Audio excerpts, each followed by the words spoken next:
like you, be strong to hold the powers of the sun.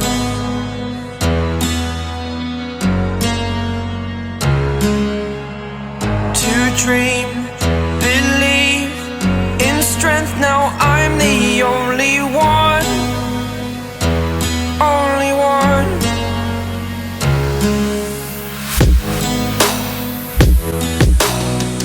I was an ordinary boy until I broke the rules my life destroyed. Man, oh man, welcome to the Valdez family homestead. It is a cloudy day here in Texas. Beautiful, but cloudy, a little bit humid, and we're expecting some rain. So let's go ahead and jump right into this video before it starts pouring down here on the homestead. Today, I just wanted to bring you a video on the way we do our deep litter method here on the homestead. Maybe it can help you out. Maybe you're looking at getting some chickens and you want to know these things and you're just trying to catch up on all this knowledge, and that's great. There is many YouTube videos out there that you can see different methods, and that's the best way to go out and learn this stuff. But I want to share with you our ways of the deep litter method. Normally what we'll do here on the homestead is we will clean out this coop twice a year. And this is our spring cleaning. I'm gonna say I'm a little bit behind on the spring one, but hey, we're still at the start of spring, so we're good. Our coop has had layers and layers upon layers of poop and bedding.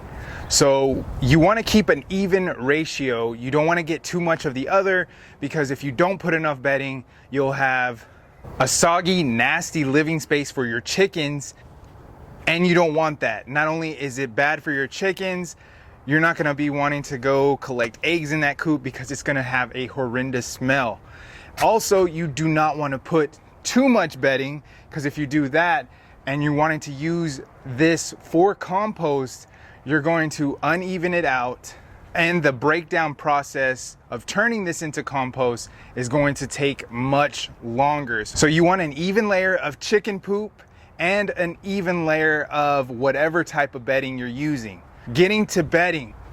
The bedding we find the best to use is the pine shavings. So what I've got here are just your normal Tractor Supply pine shavings.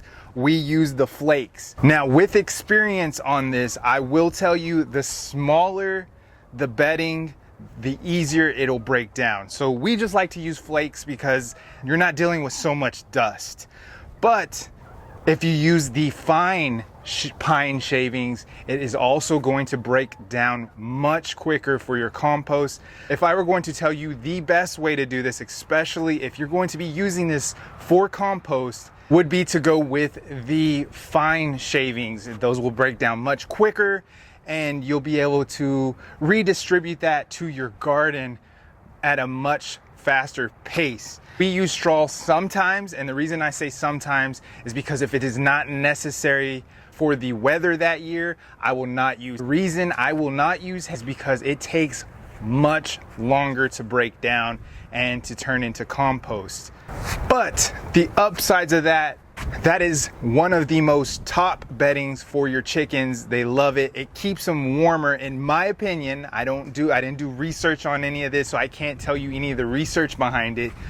But from experience, I can even tell that their coop has been kept warmer. And the reason I say that, this year I did have to do a mixture, because during the winter coming up into spring, we did have some heavy freezes here in the Texas area where I live, and I wanted my girls to stay warm, especially since I don't use any type of heating for my coop, and that might be a future video. You don't want to do that, in my opinion, and a lot of other people's opinions that do homesteading and have these chickens. But that's a whole nother video. I don't want to talk about heating the coop. That is not what this video is about. It is about the deep litter method. So let me just show you what I've got going on here. You can see the mixture of the straw and the pine shavings. Here towards the bottom, you'll see how it's breaking down. It's dusty down here, so that is it decomposing, breaking down, and turning into my compost. This is why I do not like to use straw. As you can see, it is not breaking down as quick. Now, granted, this is the top layer that I grabbed from.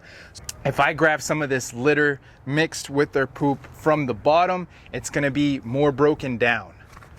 You don't want to transfer this straight to your garden beds because it is not, as you can tell from what I showed you, it is not broken down enough for compost. So what I do here on the homestead, I have a corner here that I get my wheelbarrow and I dump it all in that corner so it breaks down over time.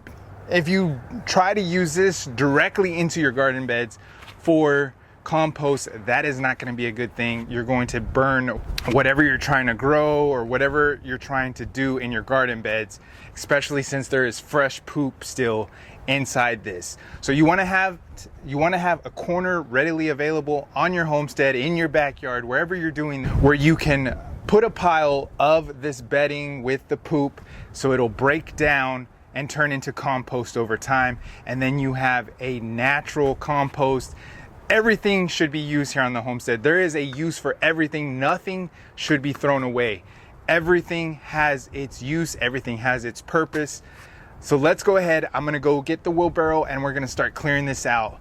Nice breezy day here on the homestead. I'm loving it, but I gotta do this quick. If not, we're gonna get some rain here and I'm not gonna be able to finish this. So let me get my wheelbarrow and we'll head that way.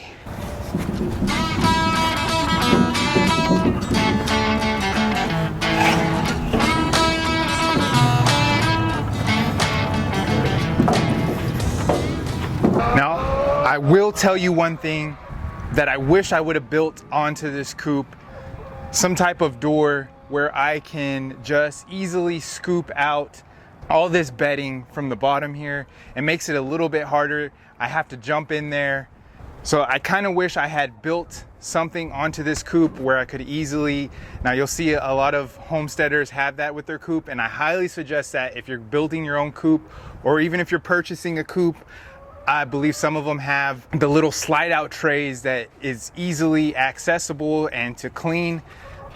That I don't have that luxury on this coop. Now this is a nice build. This coop is a very nice coop, but I just wish I had added that. For your reference, if you're building a coop, I highly suggest an easier way to clean your coop out is having some type of access door to just shovel all of this bedding out.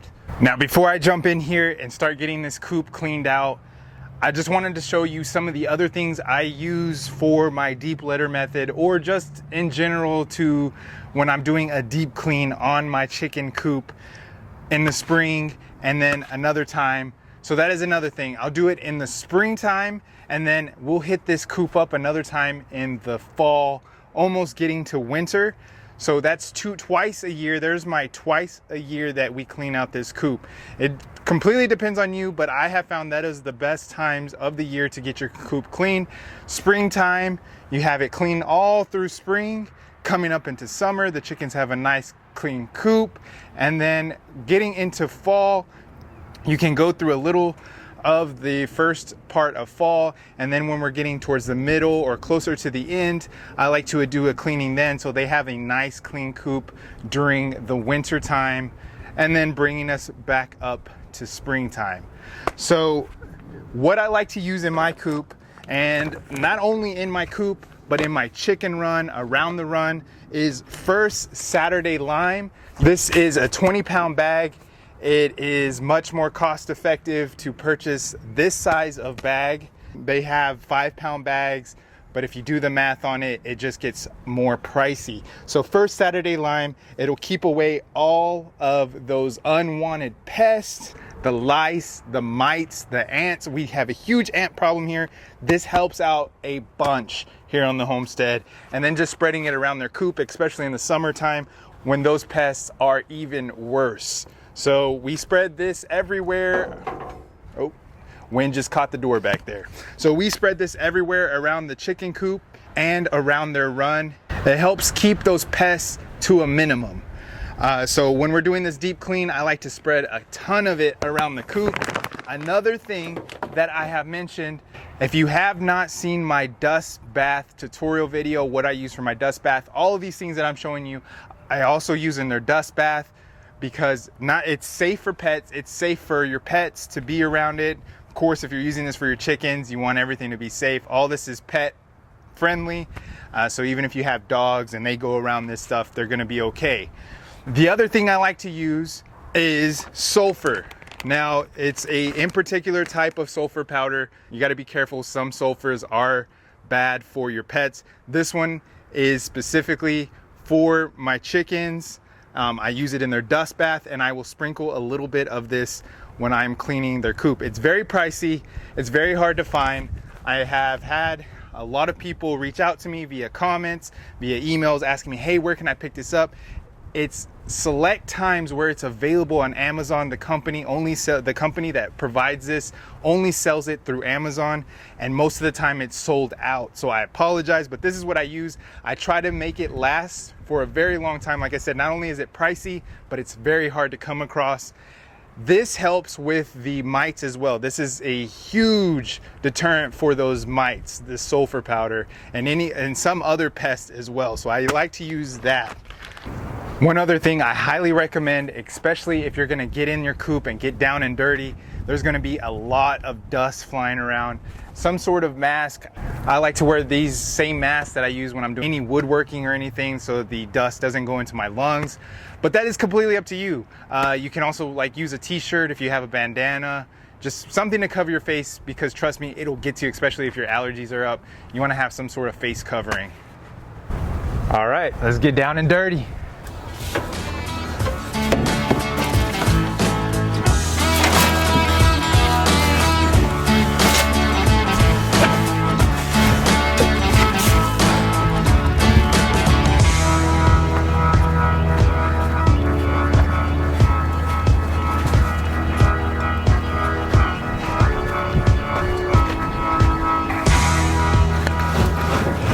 Before I dump that fresh pile of bedding on there, I just want you to see where I have my corner over here, my composting pile for this bedding. This is only for our bedding, so we actually have a compost bin that we stick all of our other stuff that we want to break down for compost, such as our banana peelings, any trash like our potato peelings, stuff like that. So this is specifically, this corner is just for my chickens' poop and their bedding. So as you can see over here, it's broken down a lot more, and we can almost use this for our compost. We can actually use a lot of this. I just wanted you to see that before I dump the fresh pile, because what you want to do is on a regular basis, you want to come over here, get a rake, get a shovel, and churn it. You want to keep the top fresh at all times. You want to keep moving this compost around. This is what you get after months and months of just sitting here. Keep in mind, making your own compost is a waiting game. It's a process. So if you're barely starting out, don't think you're going to be able to use your compost the very next month or a few months down the road. It takes a while for this stuff to break down. Once you get everything into the groove though, you'll have new compost that you're bringing out, and then you'll have your own old compost that you're using for the previous year for your garden beds, and then it'll just keep on in rotation. If you like what you're seeing here today, please be sure to give us a like on the video as well. If you are new to the channel, please go ahead and subscribe for helpful content such as this one. And I just want to thank you again so much for being here with me today on the Valdez Family Homestead.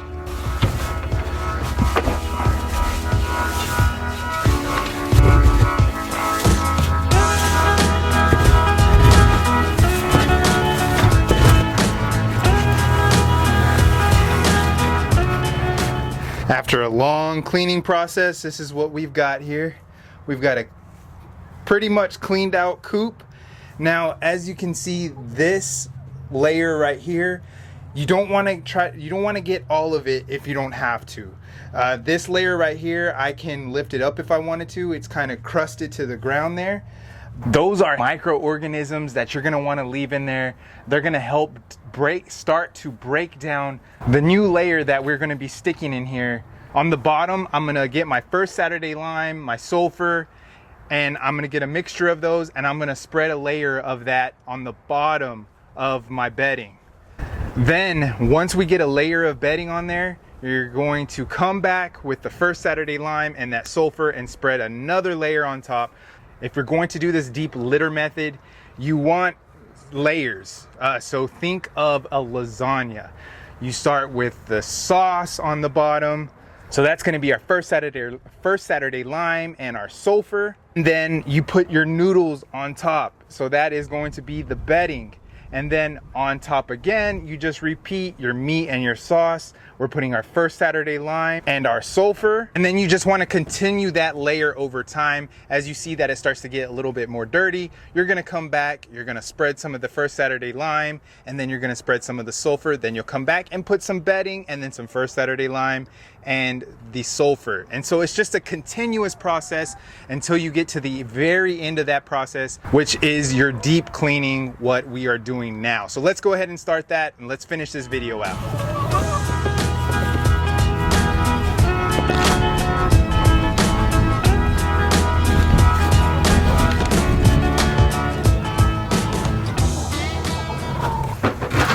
And then I like to just spread it out with a rake.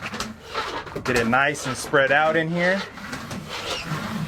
Get some of that sulfur mixed with the first Saturday lime. Now we're gonna get our bedding thrown on there.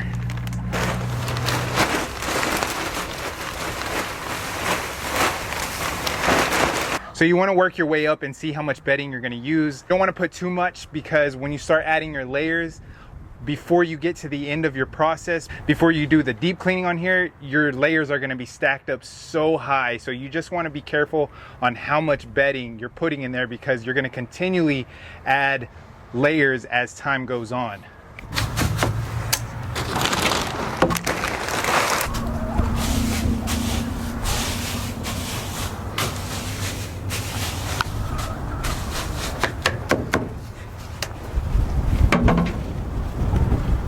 We got all of our bedding spread out. Now I'm gonna come back and put some more first Saturday lime and the sulfur on top of that bedding.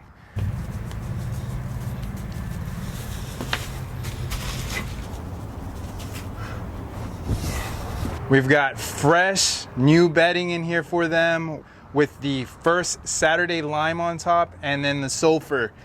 And then just as the weeks progress, however dirty these girls are going to be, I'm just gonna come back and add a fresh layer of bedding and first Saturday lime and sulfur until we get to this process again, which in the late fall is when I'll do the second cleaning of the year. And then I've got my compost over here. So in the future, we will have fresh compost for our garden next year. And the cycle just keeps on going and going and going. And as you can tell back there, I've got the girls working the compost for me. So see, I just have a process here on the homestead. See, these girls even know they need to get to work over here. Look at them work for me. I don't even have to come over here today and shovel this. They are getting to work for me over here. These girls know my process and they love to help out with that process, and I appreciate that. Not only are my girls providing me with eggs for my family, they're also helping me out here on the homestead. I hope this video was very informational for you, especially if you were looking into doing the deep litter method and you just wanted to see someone's other way of doing the deep litter method. This is the way I've been doing it, and it's worked out beautifully for me. I love this method. There are other methods you can look into, but this is going, in my opinion, is going to be the easiest, and you'll hear the same thing from other homesteaders. Not only that, it's the most cost-effective way to do things as well. Not only is it going to save you money from cleaning out your coop too many times, but it is also going to save you money on compost in the future. You will have fresh compost that is going to be healthier for your garden. Until the next one, guys, you know what I like to say here on the Valdez Family Homestead. I'll see you guys later.